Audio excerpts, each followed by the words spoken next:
Hey there, welcome to Gals Get Real, where real women, real stories, and real talk come together. I'm Meghan. I'm Kristin. Between us, we have 9 adult children with 6 daughters. Let's open up the conversations we never had with our moms and flip the script with the kind of connections we want with each other and our daughters.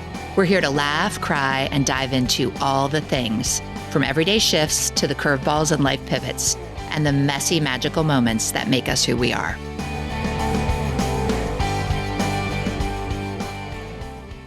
We are so excited to be here today with Kristin McGee, mindful movement expert, author, mom, yoga, Pilates, and meditation to flow, sculpt, and connect. Feel strong inside and out. Sounds good to me. Sounds good to me. Well, it's such a treat to have you here. Thank you so much for joining us. Can you tell us a little about your journey from Peloton instructor to author and wellness guru? What inspired you along the way? Ooh, so many things inspired me along the way, but it was really, I feel like yoga found me when I needed it most, and it's carried me through so many incredible experiences in my life. I went to New York University as an acting major, so I was at Tisch School of the Arts. Discovered yoga in my acting classes because being on stage is very similar to being in your body and present in a yoga class. You have to stay connected to your breath. You have to be present. You are in the moment, which is really an excellent, not only training for theater, but training for life. And so once I graduated, I certified to teach yoga and started teaching to support my acting career. But I kept getting more and more jobs in the local yoga studios, at the gyms. I was teaching at a lot of the crunches and equinoxes and stuff in New York. And they would also ask me to sub other classes like Pilates or, strength classes, things like that. So I made sure I was certified in all modalities. And it's just been this incredible journey. I just keep getting really awesome opportunities, and I am so grateful. No, it feels like amazing, everything that you're doing and the people that you're meeting and the places that you're going. From your Instagram, I can tell it's probably been a wild ride. Definitely a wild ride. Like, there are times when I look back and think, wow, how did that happen? I did the first ever MTV yoga DVD, and that kind of put my name out there on the map as far as celebrity yoga instructor or fitness trainer. And I did this event in LA for the LA Yoga Expo. I met a man there who was a yoga teacher, and he said, "Oh, do you ever have clients that or can I refer you to my clients that are in New York? Because a lot of them are bi-coastal. I teach them in LA. You could see them in New York." And I said, "Sure, why not?" And I get a call from Steve Martin, and I was like, not expecting. No. Wait, stop the madness. He call me and say, "Do you want to do yoga with me?" This is in 2003. I'm like, yeah, okay. You're like, twist my arm, Steve. It's things like that That's you're like, amazing. "Oh, no." Wow. I feel like that you're such a good example of just watch the doors open, right? Yes. And walk through them, or at least put a toe in. I like that. And I really love that metaphor. But you're right, just being open to the gifts of the universe. And if you keep showing up, things show up for you. I do believe that. I don't know that I always believe that, but the older I get, the more I believe that. Yeah, Mhm. for sure. Steve Martin, anyone else without revealing too much? Any other stories? Well, Steve is such an amazing client still to this day. I mean, we've worked with each other now for how many years is that? 20 some years? That's or so? a long such time. a testament to your Wow. work. 23 years. He's been a client of mine, and he's amazing. And he referred me to Sean Levy, who was directing Date Night, because he directed him in the Pink Panther Part 2. And Sean wrote and directed Date Night. And I started working with he and his wife, who are amazing. And then he introduced me to Tina Fey because she was the star in Date Night. Oh my gosh, Come one of my on. faves. And I was doing yoga together in her trailer. And she asked me to do her birthday party when she turned 40. She did a yoga birthday party, which was really cool for she and a bunch of girlfriends. And then they went out to brunch afterwards in the city. It was awesome. That is so That is fun. awesome. Great. So that was through Steve, Sean, Tina. I also work with Savannah Guthrie, with Bethany Frankel. She and I did a DVD together. Jennifer Lawrence, she was fun to work with. Wow. Amelia Clark was one of my favorite students. She was doing Breakfast at Tiffany on Broadway. And this was before her huge rise of fame in Game of Thrones. So just this lovely British girl who was working out with me when I was pregnant with Timothy. It was super cool. I mean, Oh, talk about like holistic. You guys probably had such a great exchange, like the laughter, just learning from each other and kind of feeding all of it. Mm-hmm. That's really, really cool. I mean, I could just go on and on about these oh, stories. I could too. mean, I could be feel like, free tell me to, more. Tell yeah, me that's more. right. Feel free to keep going. Right. And Jennifer Lawrence was fun. She had her little puppy with her. She would stay at the Greenwich Hotel a lot, but also she would be watching like Sex and the City reruns or Right. like, They're all just people, right? Doing their thing. totally, exactly. Well, and also it's just, and I do want to get into some of your, the concepts of your approaches, but it's just the whole point of this is to feel good. It's not a chore. It's not a cross off the list, right? It's a lifestyle. Take your time, enjoy it. Not everybody has the luxury of having it in your home or according to your own schedule, but really that's the benefit, right? In the end, to be healthy and just feel good about it. 100%. I want people to fall in love with how they feel and not feel like they have to beat themselves up or it's another thing to check off your day. It's almost like, oh, I do this so that my day is great. I do this so that it sets me up for success. It almost starts to feel like brushing your teeth. If you miss it, you notice, right? Like when you don't brush your teeth, you're like, oh, that doesn't feel good. So that's how I want people to feel with movement. When they miss a day, it's not that they're going to beat themselves up. It's just that they notice how much better they feel when they actually stretch or breathe or walk or strength train or do some core work. And it doesn't have to be a ton. And what you said about the luxury, I think it's almost like a necessity for a lot of people to just be able to do it in their home in between work calls or being a parent or whatever it is, right? A lot of us don't have the time to get to the gym 100%. or the money to spend on traffic or whatever other opportunity costs are involved, right?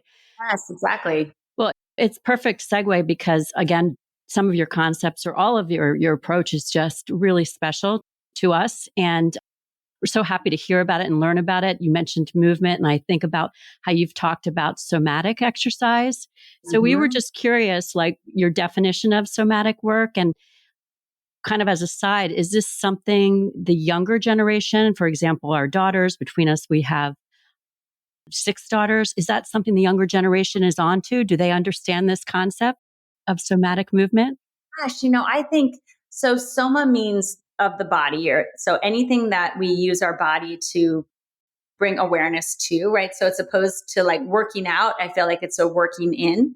So we're listening to our body, we're slowing down enough or paying enough attention to our bodies that it's giving us information when we're moving. And I think a lot of times our mind tries to tell us what not to do or not to feel or how to feel, right? Or push past it or whatever our brains are telling us. It's the exact opposite. It's like, no, listen to your body. What is your body telling you? What information can you gain from that? And how can you be more mindful in your approach to exercise so that it's not this no pain, no gain type of thing? And any exercise can be somatic in nature. It's just the intention that we bring to it. Yoga is very somatic in its nature because we constantly talk about the connection between the mind and the body and using the breath to come into that connection and feeling what we're feeling in every pose. And we do, even though some vinyasa classes can be a little bit faster, we do slow down to a bit to an extent in yoga class. I do think that these younger generations are starting to really become more aware of that. And maybe it's because there's so many other things in their life that disconnect them from their bodies. I know when I grew up, Definitely. everything was nature and running around and being in our bodies, where now they've got a lot of devices and online stuff. So I feel like when they have the opportunity to actually move or work out, it's that real opportunity to connect and to dial in and to be with themselves. So hopefully I think they're actually starting to realize just how profound that is. I would agree. I think in general, we've found when we've spoken to them about exercise and other areas of wellness, they're very much about the experience, right? Not just about that end result, but about the process. Yeah. And in some ways, I feel like they have a healthier approach than, say, we did. We're in our mid 50s. And I think that a lot of it was sort of, like you're saying, it was sort of, there was an end game and you weren't really paying attention. It was like if you didn't hurt or if you weren't sore, you weren't really accomplishing it or you're accomplishing your goal. And so I think that it's, at least right for our daughters, it's a much healthier approach to have the mind body connection and then incorporate the healthy foods that nourish your body and all of that. So I do think that's one of the great things that their generation has that's slightly different to our generation. I don't know if you'd agree. And honestly, Kristin, we're trying to, part of our podcast concept in general is learning from them and exchanging these ideas. And I feel like just in this area of life alone, fitness, we're really trying to pay attention and kind of step out of those old ways. And I love every stage, every age movement. I do some work with the senior population. I certainly see it in that world too, not just for younger, but you look on up into what we're facing in the future. And it's really good to see everybody getting involved in movement in whatever way works for their situation, body, age, life stage, fitness level. Right. I love that. And I love what you're saying about this crossover and this learning from each side. You can learn from them, they can learn from you. And I agree with you with growing up kind of in our generation, that was a lot of external things and, the Jane Fonda workouts. And to your point, like you have to push yourself hard. And I do notice that even though there is still a lot of work that we could go in the body positivity, I do find that there's a lot more of that in their generation, which I love to see, that they're more about just like, this is my body, this is who I am, and I'm doing these movements to feel good and not for, like you said, the external appearance or result or the end game. No, I think you're so right. And I'll say too that Kristin, my co-host and good friend, she had a medical trauma. And I think that this type, tell me if I'm wrong, I feel like this type 100%. of movement and mind body, and then you can speak to that a little bit. Yeah. Whether it's normal aging that has us adjusting to a new body, so to speak, or at least the signals of what our body's going through, I think sometimes it's injury or it's even more major medical trauma than that. For me, I had limb loss. I experienced limb loss.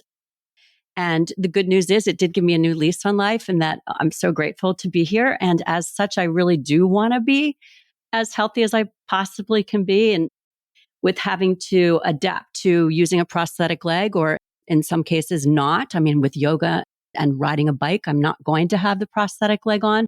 But either way, it's learning how to adapt, getting that same feeling from that workout, from the hormones, from the end result of feeling the endorphins. Exactly. But finding that new way to achieve that when you don't have the faculties that you once did for whatever reason. Could be injury, could be trauma like mine. Explain to me what happened. How did you? Well, gosh, thank you for asking. And I will say, Peloton, I know that you were involved with Peloton.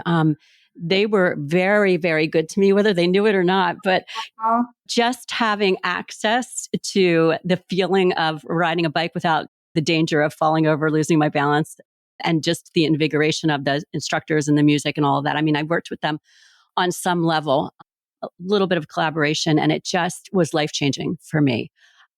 But to answer your question, this kind of stuff matters more than, I'm going to get emotional, but more than people realize. Yeah, it's true.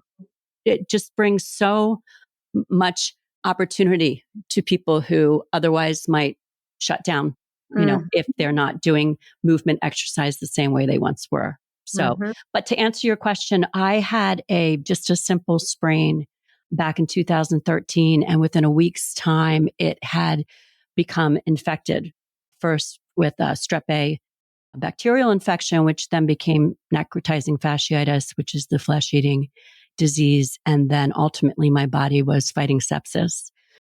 And this was all within a week's time. So very fast. Gosh. Yeah. And it literally was a life or limb situation. And I applaud my family, my former husband, my friends, my 4 young kids. Everybody that came, my sisters, everybody that came together, my brothers, to make that decision for me, because I woke up to the news. And I'll tell you what, again, a shout out to all of us who can come together and teach or coach or just lend support to someone who's learning fitness in a different way. It means everything to that one person. And I just say, Kristin, if you only helped one person, whether they were celebrated or not, your business would check all the boxes So true. Success. Now you're going to make me cry. Like I truly feel that all it takes is just one person. And if you can light the way for one person, that light continues to grow and build and shine on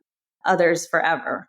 Yeah, no, Sure I totally does. agree. And I've seen with Kristen really what that can do after having such a traumatic situation, because at the end of the day, a lot of it for you, I would assume, and I know, is the mind body connection. It's trying to feel that sort of emotion, because some of the Yeah. things that used to bring her pleasure that she was able to do, she can't do anymore. But you can almost, in a funny way, I feel like, get more once you wrap your head around the mind and the body and the feeling good.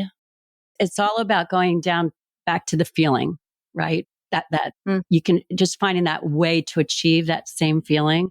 I mean, I talked about that early on in my experience when I had the opportunity to meet with some folks who had been through this, or just even professionals. We were doing some outreach and some PR, and what I got back from folks, and then what I was in turn able to give. And to your point, Kristen, it's like one little nugget of light then Mhm. can be spotlighted out for miles, because Yeah. it just exponentially, it becomes so much more powerful when shared with other people. And when you see how much able bodied people want to help people who are, I don't call it disabled. I just say who are adaptively able, right? My daughter just ran the New York City Marathon. She ran, Sure. I know, and she ran on behalf of the Challenged Athletes Foundation. Oh, I love So it. I know, giving those who amazing. don't have the ability to run necessarily on their own legs the opportunity to do so with sports athletic limbs. And it's the same organization that got me going immediately after this happened to me. So Amazing. it's just one story of how these things come around. Yes. Oh, that's incredible. So thank you for asking. And thank you for what you do. I mean, it's really inspiring for me. For Thank both of you. us.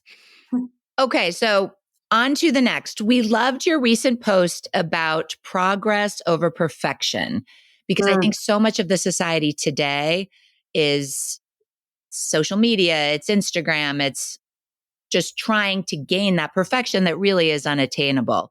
So, can you elaborate a little bit more on that in terms of how you think your practice can help people with that? yes, I think that's really important for us to remind ourselves that it is a process and it's a path. And it's our own path, which is so exciting and thrilling because we're the ones walking down this path and choosing different routes we want to take and finding our way, but also realizing that it's never going to be linear and it's never going to be perfect. As a young girl, I definitely struggled with some perfectionism and feeling like I always had to have straight A's and my hair had to be perfect and all these things. And then I realized it's kind of a myth because nothing's ever perfect. And really, the things that we fall in love with mostly a lot of times in people tend to be their imperfections, not their perfections. It's the little dimple on someone's cheek or the interesting birthmark that someone has or the fact that you are riding a bike and you have a prosthetic limb. I mean, that you look at someone and that's the first thing you go is like, wow, that's inspiring. That's incredible. That's amazing. So I think that to remind ourselves that perfect is not really even real. And nor is it really fun because I think a lot of the things that are most fun in our lives tend to be messy or tend to be the things that teach us a lesson that help us get further on our path because we've failed in a way that brings us back faster or brings us more resilience or helps us learn how to adapt to your point, adapt to new things in different ways. And it's exciting because that's how we stay, I think, young in spirit. That's how we build those new neural connections. And I Definitely. love that. Stepping outside your comfort zone and all the things that you talked about are really what I think keep us young at heart. And I love just yeah, even bringing it to the science of neuropathways. I mean, a whole nother topic to dive yeah, into, but it's so interesting that to be stagnant, you really do lose that opportunity to scientifically expand your thought. exactly.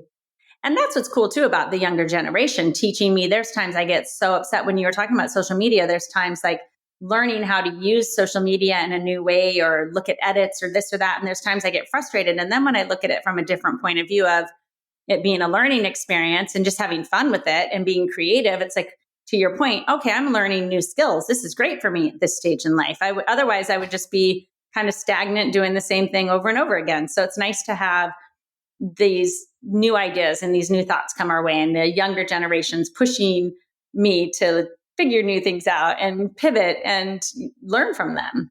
Right. Which is amazing. It really is. And I do feel like when you do have to pivot or reevaluate in some way, it does almost give you youth. I mean, the way you said it, because when we're young, we have the whole world ahead of us, right? Yes. Like all this learning to be had.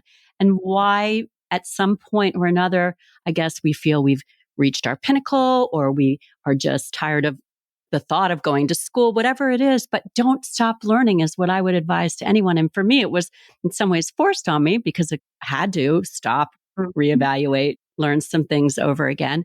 But I think in general, it's really a good philosophy. And even if the only way you can really do it is to connect with the younger generation and share ideas with other people, perfect. I mean, that's what we're trying to do. We're trying to just kind of learn from all generations and just different stages. One more quick thing. I know that, am I correct in saying that you created the concept of chair yoga? I don't know if I created the entire concept, but I did write a book called Chair Yoga, Sit, Stretch, and Strengthen Your Way to a Happier, Healthier You. And I wrote it with HarperCollins in 2016 when I was pregnant with my twins. I was writing as I felt like there was a lot, sitting and downtime with my twins. With my first pregnancy, I was so active and able to do so much, but I was like, this is the perfect time to birth a book because I'm birthing 2 babies right now and I don't have as much stamina as I did with my first. That's so cute.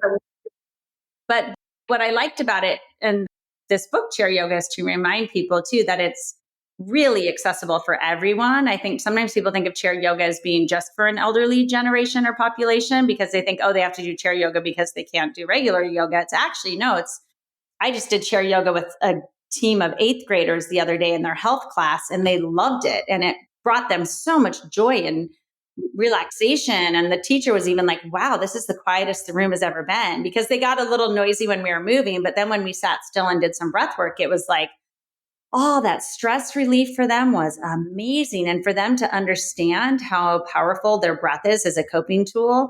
And so I find that now we're sitting a lot more than ever. And they'll say sitting is the new smoking because it's not great for us to be in our seat all day long. That's where chair yoga comes into play. You can get some movement in, you can stretch, you can get some mobility, and you can do that great breath work in your seat and help your energy, which is also the breath work even is just great for our cardiovascular system. So I think that I break it down in body parts. So you've got all these different ways to open up your hips or your lower back or your arms, or even we have some face yoga in there. And then I have little routines in the back, like a 10-minute chair yoga for energy, a 10-minute chair yoga so it's really fun.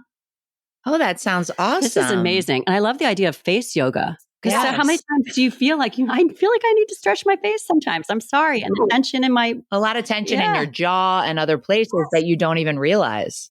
Completely. Every Tuesday on my Instagram, I do a Tuesday tip. And the one I wanted to share tomorrow was the one where you lift your chin up and then you take your bottom jaw over your top jaw and then you gaze down your nose and just practice that and feel that. And it gives you such an incredible stretch in the front of your neck. I'm doing it as you're speaking and it does really work.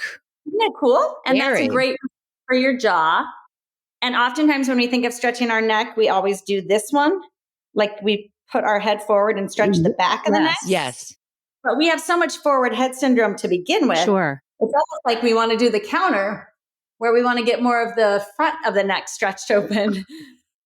So it's interesting. The littlest things can be the biggest difference though in your energy and outlook and attitude. I mean, even, I always make a joke. This is like the wrinkle prevention pose, right? Right. But it's helpful for the neck along with the tension. I have to be honest, my thoughts did go that direction. You're always like this. It's better to stretch your neck the other way. And you do get that nice possible wrinkle release. Are these some additions to your book, or does your book include a lot of these tips? I think I have a whole neck segment like that. I do one where we do more of this brushing up the neck, but I can't remember if I added the one where you get the bottom jaw over and look down the nose. We'll have to follow you on Instagram for those extra tips. You. Yeah, no, that's so interesting. I love that. That's really great. Because again, we do see the seniors doing chair yoga, but I love that it's something that can be part of your mindset when you're just sitting in your car or at your desk, all the things that we do.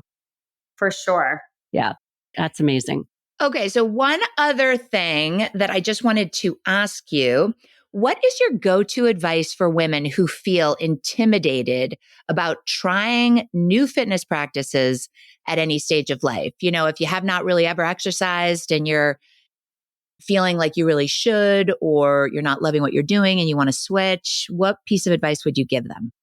I think that this is a perfect opportunity in a little bit later stage of life to try something new because your body's adapted to something for so long that it almost is like a great way to not shock your body, but be like, okay, now's the time to try something new or do something different and look at it as like an experiment and see just how it changes your outlook on how you move. So, for instance, someone who's always been a cardio person, more of a runner, when they start strength training later in life, not only do they find a newfound strength that they might not have known they've had, but then if they are continuing to run, they'll notice how much better their running is, how much more efficient their running is, that strength is a huge component to running as well. So I think it's good because you'll notice like if you always been a Pilates girly and then you start doing a little strength training, you're like, oh, now I have these two things that actually really complement each other really well. And I also find that I think there's just something beautiful about just like when girls go through puberty and it seems like it's a time that they're blossoming into something a little new or a little different. I think when women go through perimenopause or menopause, it's a similar time to shift, Without a doubt, yes. come into a more mature stage of life, and then say, oh, let's figure out what kind of movement fits me now. Because what fit me back then might still fit me, but it might not. And so to look at it as like an opportunity for growth and rebirth and rediscovery, I think it's really great. And to not think of perimenopause and menopause as like an ending, I think it's more of a beginning. It's more of another chapter in our lives. I think sometimes people look at it and it's like, throw in the towel. All this stuff has happened now. I give up, and in reality, it's like, no, now you've got all this great time to learn new things about yourself. And 100%. It's a new season. yes, a new season. Time to reeval and what works for me now. I love that. Yep. Yeah, because I feel like I was never really a yoga girl. I enjoyed Pilates and weightlifting and cardio, but now I actually do hot yoga at least once a week. And I've sort of fallen in love with it because for the next week, I feel incredible. My body feels incredible. Like I need that stretching. And to your point, Yes. next chapters, yes. Oh, I love Yeah. that. I bet you find it so complementary to the yoga and the Pilates and the strength, because when you have more mobility and more range of motion, you can actually start to lift stronger and get all the way through that range of motion. Absolutely. And just the way I feel, like everything just feels looser. It doesn't feel tight. Yes. I mean, I was sort of a little skeptical initially, but now I've been bitten by the bug. So now I look forward to it. I really do. I look forward to my hot yoga. Well, yeah, it's like new, And you're actually learning because it's not so easy. And so the balance, it's very hard. And I feel like I still look and feel like a newbie, but over time, I'm sure I'll get a little bit better. And I think to remind people when you're in a group class like that people aren't judging you or looking at you, or I think sometimes we think it's worse, or we feel like I took this class at a studio that was roller hero board Pilates, and you're on this like little roller, and it was a lot of young, really in shape girls, in their bras and like sweating and stuff. And I was like, whoa, I felt a little out of place at first. And then I realized, what, no one's really watching me and I'm just having fun and it's great. And it challenged me in so many new ways and it felt really cool. It was like having a little reformer on the floor. Thank you for that reminder, because I feel like that's such a common fear and myth. Yes. That, you're being watched. No one actually cares. No one cares. Like my kids would say, it's not that deep. It's not that deep. It's very true. That's not that deep. That's such a solid piece of advice. We want to wrap with, we want to ask you another question along those lines. With the new year here, we love this question for you, especially. What piece of advice would you give the world right now? It's kind of going to play on that piece, but not PIECE, but more PEACE. And it's the peaceful fingers, where you tap your index finger and repeat peace in your mind. Middle finger begins, ring finger with, pinky finger me. So it's peace begins with me.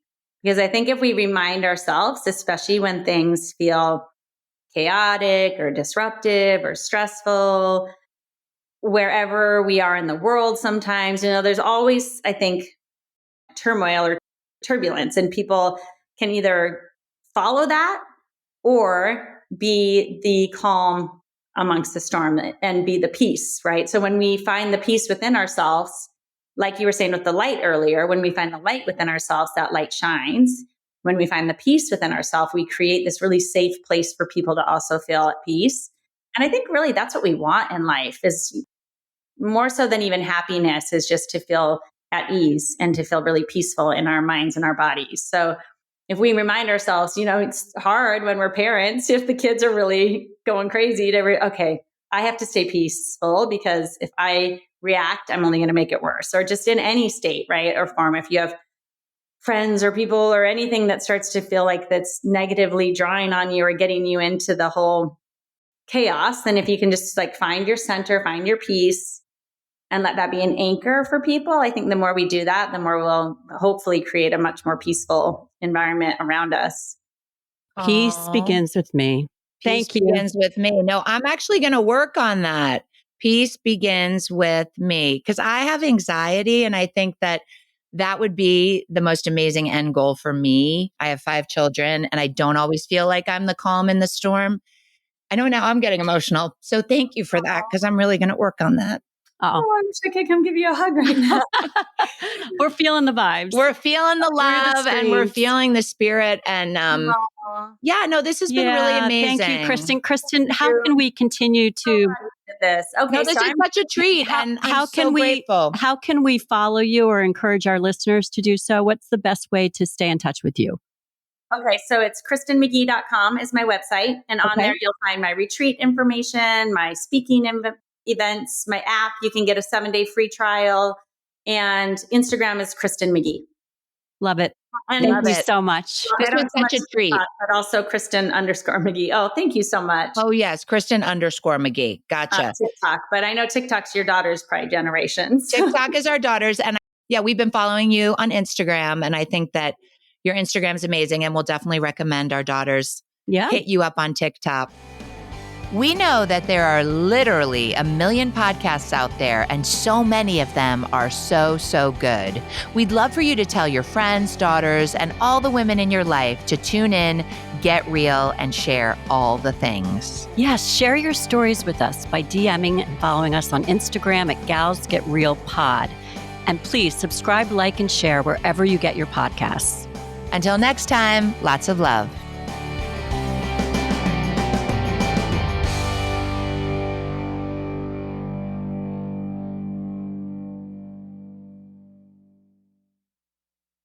This podcast is part of the Sound Advice FM network. Sound Advice FM, women's voices amplified.